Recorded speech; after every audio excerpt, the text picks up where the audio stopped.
My name is Ava Kensington. I'm 27 years old. And if someone had told me a month ago that a breakup would end with security footage exposing everything, I would have laughed in their face.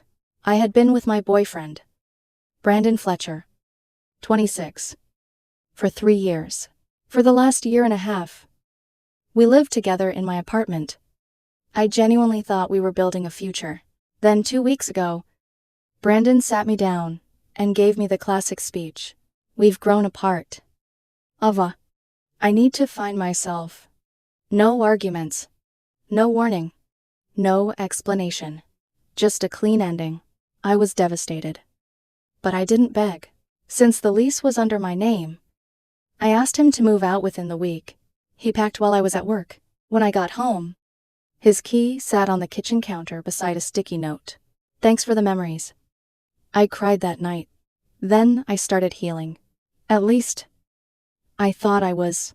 Yesterday during lunch, I opened Instagram and saw Brandon's newest post. There he was, smiling, beside another woman. The caption hit me like a slap. Finally free from that loser. Can't believe I wasted 3 years on someone so boring and pathetic. Upgrade achieved. New beginnings. I just stared at my phone. His friends piled into the comments. One wrote, "About time." Another joked that he deserved better. Even his mother, Diane, commented, "So proud of you for finally seeing the truth." Honey, my sandwich sat untouched in front of me. The strange thing was, I had already accepted the breakup. It hurt, but I wasn't planning to fight him. Then I remembered something. I'm an IT security specialist. After several break-ins in our building last year, Brandon and I installed security cameras inside the apartment. Everything was legal. He helped position one near the front door himself. What Brandon never paid attention to was the cloud backup system. 30 days of footage. During my lunch break, I logged in. At first, I only wanted closure. Maybe I hoped to prove to myself that the breakup really had been sudden. Instead, I found something that made my blood run cold. 6 weeks before leaving me, Brandon had already been bringing that same woman from Instagram into my apartment while I was at work. Not once, not twice, 12 separate times. One video showed them kissing on my couch. Another captured Brandon laughing. Ava, such an idiot. She has no clue.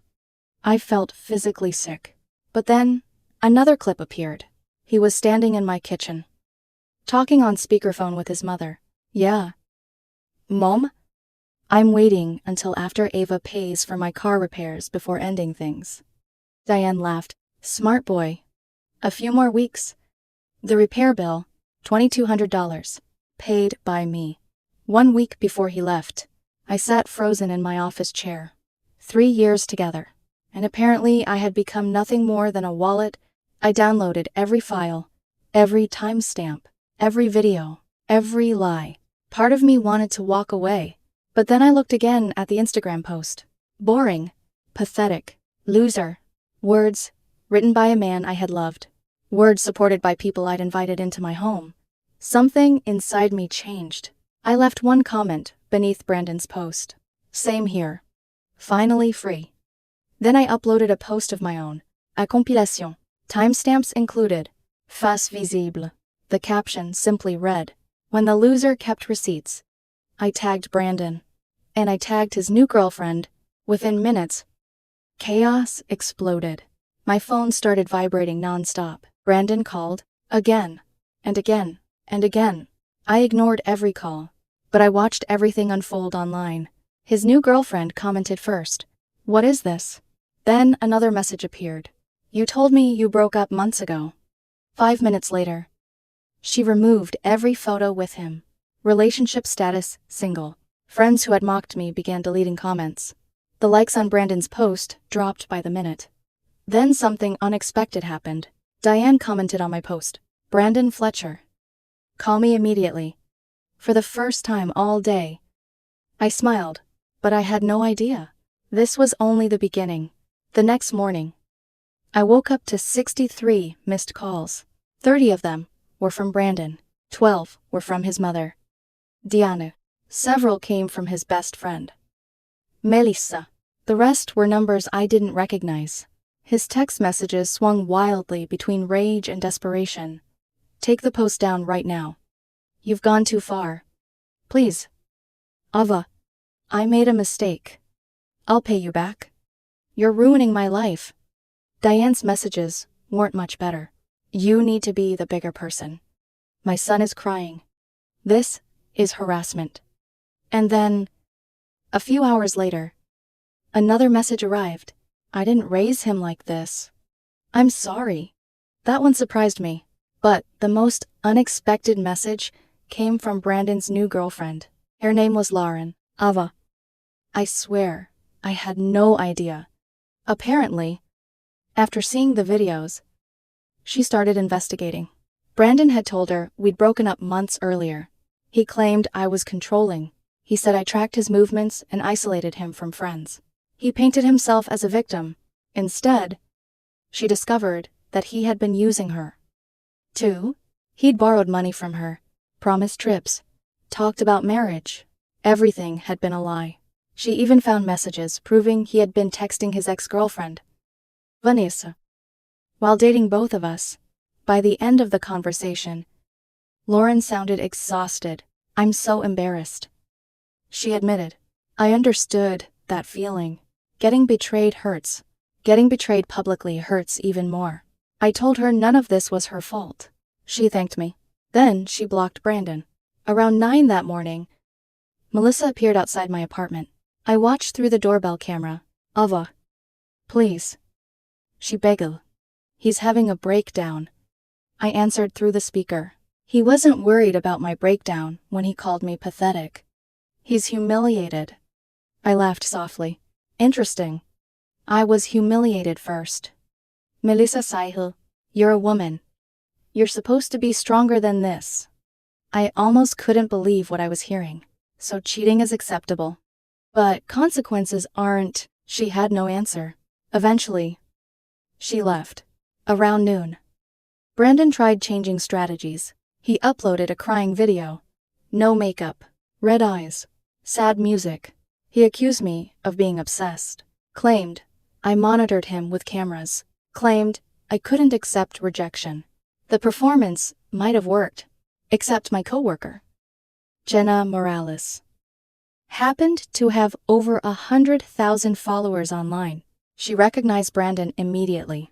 Jenna posted screenshots of his original insult. Then she calmly explained the actual timeline. Her video exploded. Within an hour, Brandon's comment section turned into a disaster. Cheaters always cry when they get caught. Imagine insulting someone publicly and expecting silence. Actions have consequences.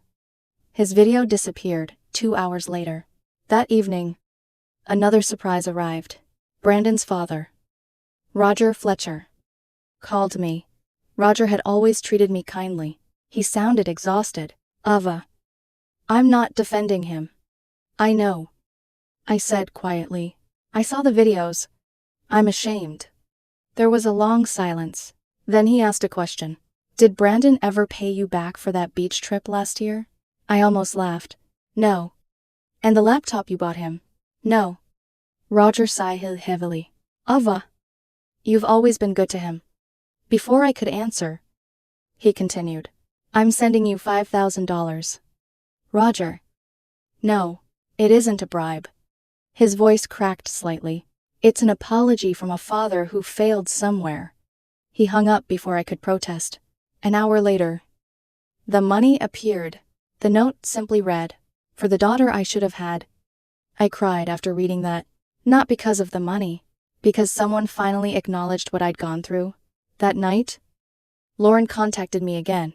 She asked if I'd like to meet. Part of me thought it would be awkward.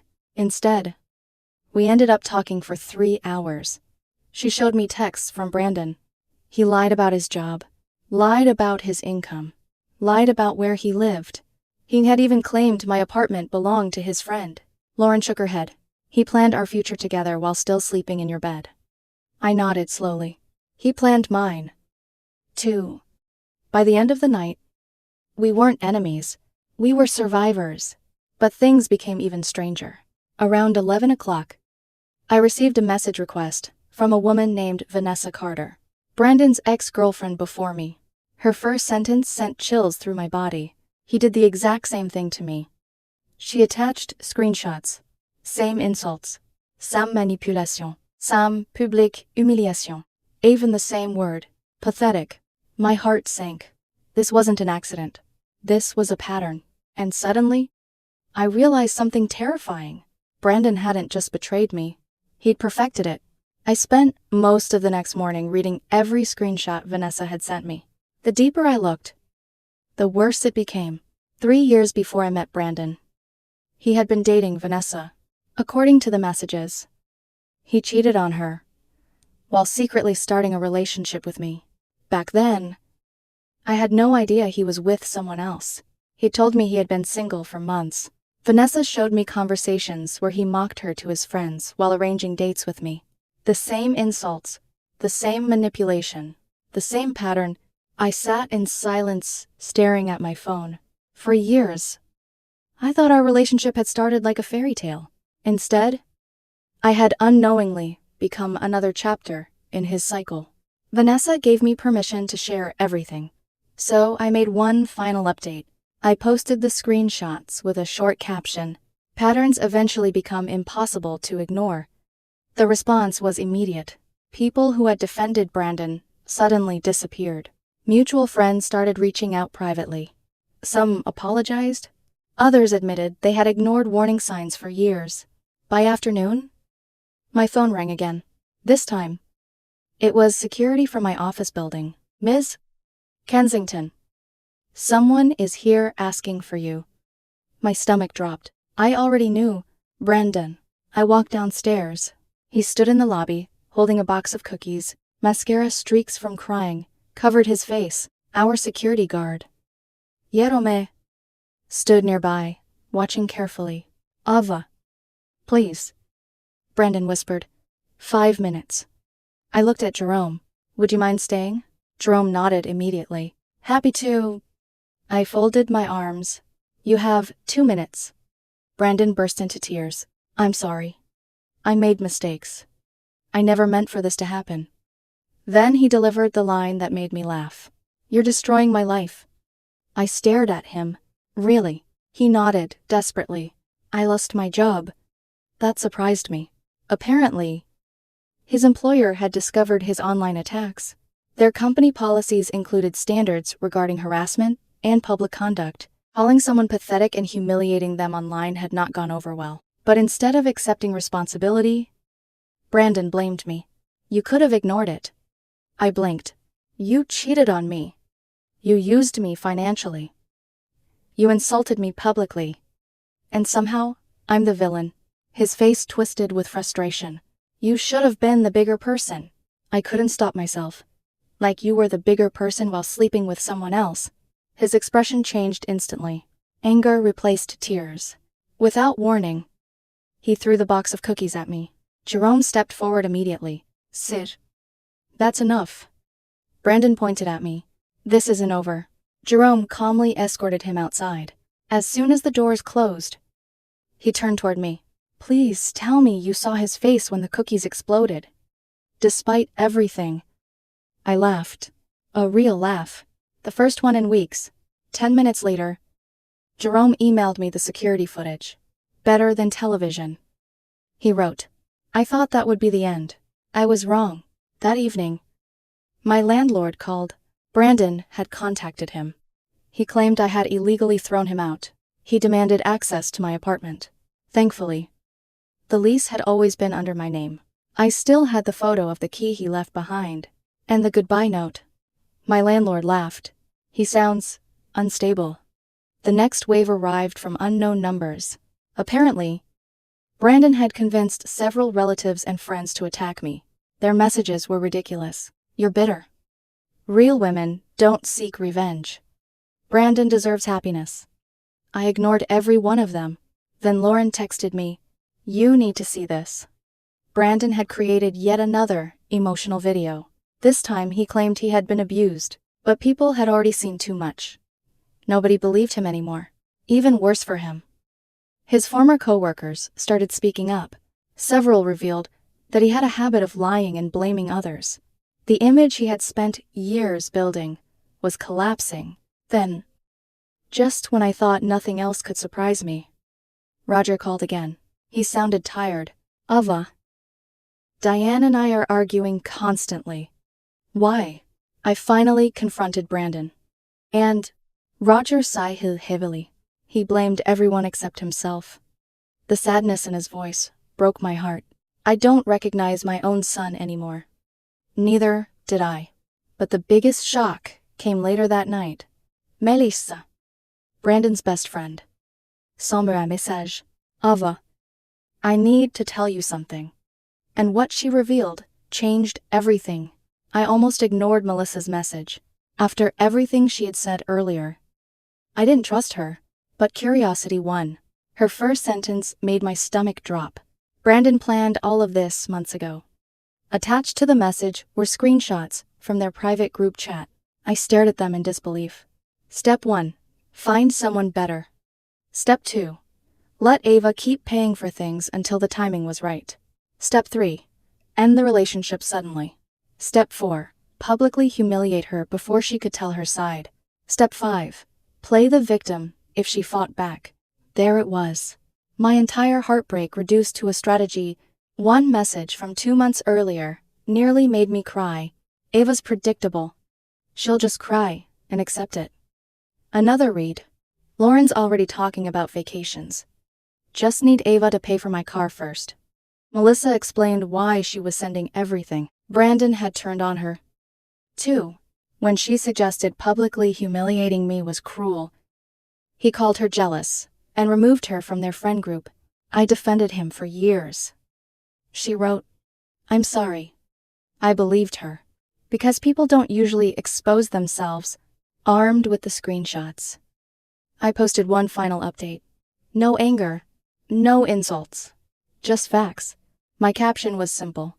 When you spend months planning someone's humiliation, make sure they don't have receipts. That was it. I was done. The internet, however, wasn't. People who had once supported Brandon disappeared completely. Mutual friends unfollowed him. Even some relatives stopped defending him. Lauren messaged me laughing. Guess what? Apparently, Brandon had spent the last week begging her to come back. Meanwhile, she had already moved on. She sounded happier than ever. Vanessa had started dating someone new. Even Roger sent me a message. I finally showed Diane everything. She's devastated. We're getting Brandon professional help. Then came another text. I'm sorry. Ava, you deserved better. For the first time since the breakup, I felt peace. Not victory. Not revenge. Peace. A week later, I used part of Roger's money to take a solo trip to the mountains. No drama. No social media battles. Just fresh air and silence. While hiking, I realized something. If Brandon hadn't mocked me publicly, I might never have checked the security footage. I might have blamed myself for months, wondered what I did wrong. Instead, I discovered the truth. And truth, painful as it was, gave me freedom. Over the next few weeks, life slowly became normal again. Lauren and I stayed friends. Not because of Brandon, because surviving the same kind of betrayal created an unexpected bond. Vanessa occasionally checked in. Roger still sent me messages from time to time. Even Jerome, our office security guard, asked for updates every morning. He had started calling me Cookie Queen. According to him, the flying cookies remained the highlight of his career. One afternoon, Melissa and I met for coffee. Not because we were close, because we had both trusted the wrong person. She admitted she had ignored red flags for years. I admitted I had ignored them, too. Looking back, the warning signs had always been there. The way Brandon constantly criticized his exes, his obsession with social media validation, how he always needed financial help, how every problem somehow became someone else's fault. I simply didn't want to see it. As for Brandon, his motivational quotes about rising above negativity kept appearing online. But with comments disabled, Each new post received fewer likes than the last. People had moved on, and eventually, so did I. Last month, I received one final email from him. It was several pages long. According to Brandon, I had ruined his life over nothing. He said he would never forgive me. I read the message once. Then I forwarded it to Roger. My only note said, "You may want to mention this to the therapist." Roger replied with one sentence. "Already scheduled." These days, life is peaceful. I go hiking regularly. I spend more time with friends. I sleep better. And for the first time in years, I don't feel responsible for someone else's happiness. Sometimes I think about that Instagram post, the one where Brandon called me pathetic. Ironically, it ended up being the greatest gift he ever gave me. Because the moment he tried to humiliate me, he accidentally set me free.